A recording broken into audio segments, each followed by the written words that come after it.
welcome. This is. I don't think I've ever done an episode of, and that's why we're not together, on my own. But here I am. So let's see how it goes. Anyway, it's just good practice. I was thinking maybe I just don't do an episode this week, but Hannah would have given out to me, and she would have gone on about she would have gone on about YouTube algorithms, and we would have been punished and we would have got less viewers.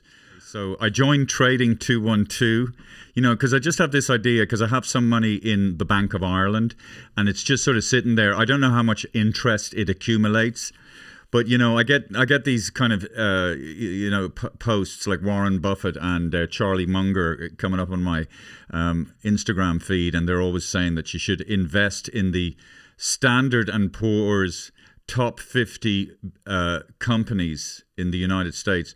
So I put some money in Apple, Tesla, some satellite company, and another one, Nvidia, right?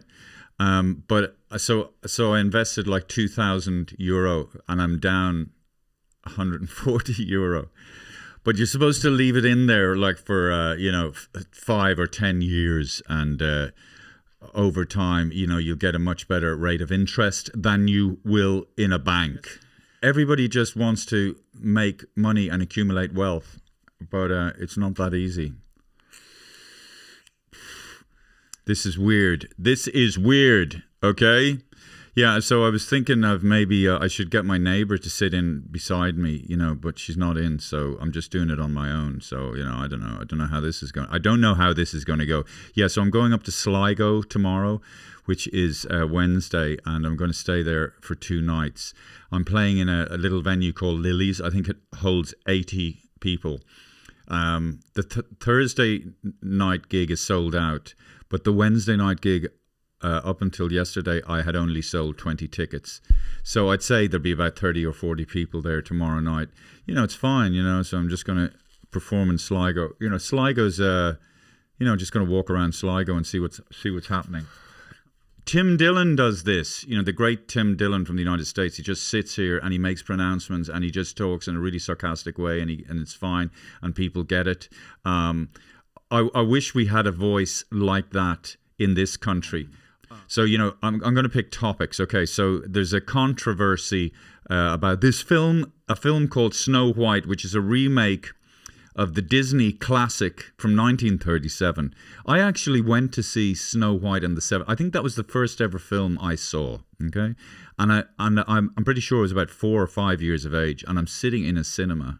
Snow White and the Seven Dwarfs come on, right? I mean, utterly mesmerizing, blown away. My little 4 or 5 year old mind was just, the intense, vivid color of these cartoon characters. But the star of this remake, a young actor called Rachel Zegler. I was going to say Renee Zellweger. Rachel Zegler. Right. So partly the film is not doing well in the box office. It had a budget of God knows how, like hundreds of millions of dollars. Okay, and for the studio to recoup that money, it would need to make twice whatever the budget is in the box office. Okay, and it looks like there's no way it's going to do that. So it's lost, or it's losing. I mean, hundreds of millions of dollars. I don't know how a studio can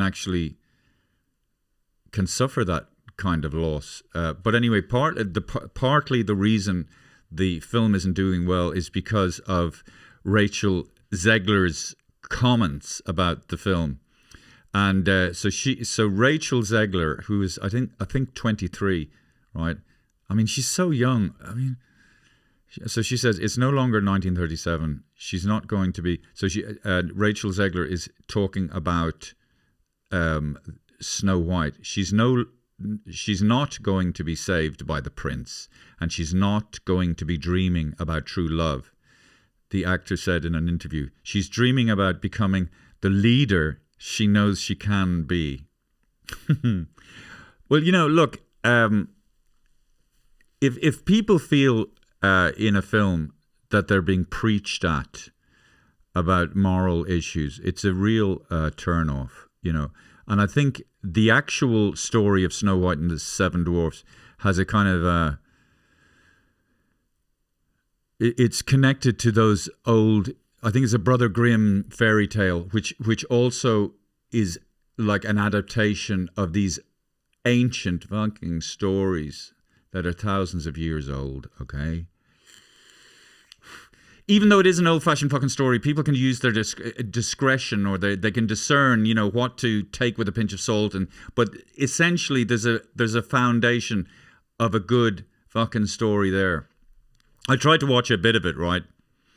And so Gal Gadot is saying, who is the fairest of them all? I mean, Gal Gadot is so good looking. I mean, to me, you know, in terms of being attractive, like she's so much more attractive than Rachel Zegler, right? So that was a bit of a miscasting. Oh God! Like here's an example. I've talked about this before. One time I was watching. I love science fiction. Okay, and there was a TV series about Star Trek, and in one of this, so I was following it, enjoying it, you know, and then in one of the scenes, one of the characters says to another character, could you from now on refer to me as them? So it was using today's social, you know, issues, and it was trying to shoehorn it into this science fiction TV show, which is set, I don't know, 1,000,000 years in the future, or, you know, 1,000 years in the future. And it was so cringy and clunky and out of tune that it made me totally withdraw from the enjoyment, and it took me out of the actual TV series, and I actually never watched it again. So I think there's that element in this Rachel Zegler and Snow White where they're sort of shoehorning in social issues of the day and kind of slightly lecturing and preaching, and it turns people off. And it's also insulting to people's intelligence that they can't discern what bits of the film are old-fashioned and what bits of the film have a kind of relevance. Fucking hell. This is so difficult. Anyway, tomorrow I'm going to Sligo, okay? Two nights in Sligo. I'm doing a gig called Lily's. It's called a cocktail bar. It looks like a pub. I don't know why it calls itself a cocktail bar. But anyway, yeah, Sligo, you know, there's no expectations to have, you know, when I was younger, the idea of going to Sligo would have been horrifying. But because of that, because it's a place you don't think of as a tourist destination, you generally have a good time because you're not expecting it. You know, it's like when you go to a fucking funeral, okay? Nobody expects that. You don't go to a funeral for a good time, but because people are so oppositional and so contrarian, you know, you kind of the only way emotionally to go is up. Okay, in a funeral, it's a bit like Sligo. Okay, very nice people always have a good time in Sligo. Not so with Galway. You know, Galway is a bit in love with itself. You know, the people there, they're all a bit sort of coming at you from this fucking angle and that fucking angle. What are you saying? You know, same with people from Kerry, you know. It's all, they're all a bit paranoid. You know, we're not curious. You know, you didn't build Kerry, okay? So, yeah. So I'm back on Friday, and then I'm going to the Purty Kitchen. I'm going to do a gig in the Purty Kitchen. So my mother, so at the moment, so my mom and dad live in Dunleary, okay? And my dad was recently 90 years of age. Fantastic age, you know. And my mother is 88, 87. And she's getting a little bit forgetful.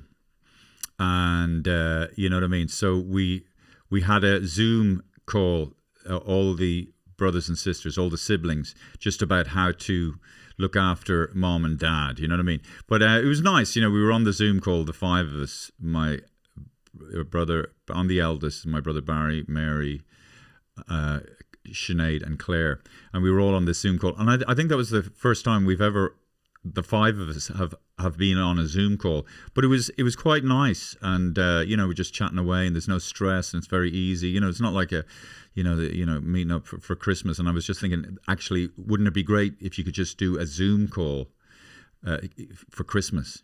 It'd be just very stress free. Just everybody on Zoom. Just, hey, happy Christmas. Just leave it on there for about a half an hour, and I go, okay, happy Christmas. So I'm sitting here doing this podcast, and I don't know what to talk about. And it's fine, I'm just here.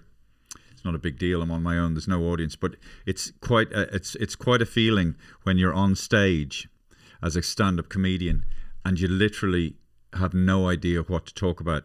And it happens to me regularly, where I'm standing on stage and I've gone through a subject. It's got laughs, and the laughs die down, and you're just there like, you have no idea what to talk about. You've just run out of ideas. And when I was starting off as a stand-up comedian, I'd fucking panic, right? And I'd lose all my confidence. But now, when I run out of ideas on stage, I'll actually say to the audience, do you know something? I don't know what to talk about next, and I'm standing here and I'll be honest with you, and I have no idea. And that honesty puts the audience at ease, and then when they feel relaxed, and even telling them that I don't know what I'm going to talk about gets a laugh, and then that usually kind of gets me into something. Okay, I'm just going to finish with this, okay? So I saw the UK version of Last One Laughing. I was in the Irish version of Last One Laughing. I thought the UK version was much better than the Irish one. You know what I mean? Jason Byrne was very funny in the Irish version, so was Deirdre O'Kane, right? But anyway, Bob Mortimer, absolute comic genius. Amazing. What a dude. I used to love the Vic Reeves and Bob Mortimer show, Shooting Stars. Okay, look, hopefully next week, Daniel and Jake will be back. Maybe Hannah will be back. And